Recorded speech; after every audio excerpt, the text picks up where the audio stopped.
Hello guys, আমি চলে এসেছি সোনাই দা প্রো প্লেয়ার নতুন একটা ধামাকাদার ভিডিও নিয়ে তোমাদের সামনে।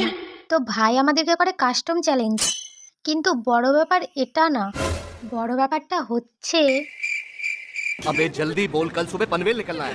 আরে বলছি গাইস দাঁড়াও, রুকো যারা সাভার করো। বড় ব্যাপারটা হচ্ছে ওরা থাকবে দুজন আর আমরা থাকবো তিনজন। তার মানে গাইস বুঝতে পারছো কিছু? अभी मजा आएगा ना भिड़ो। এবার সাহস থাকলে সামনে আয় শুধু একবার। না মানে মানে আমি এটা বলতে চাইনি, মানে আমি বলতে চেয়েছিলাম আর কি, ফার্স্ট রাউন্ডে উদুম কেলানি খাওয়ার পর আমার ভেতরকার সেইনি জেগে ওঠে। এবার কে সামনে আসবি আয়। আমি প্রো হয়ে গেছি নাকি ওরা বট হয়ে গেছে এটাই তো বুঝতে পারছি না। এই না মানে আমি বট হয়ে গেছি না ওরা প্রো হয়ে গেছে এটাই বুঝতে পারছি না গাইস।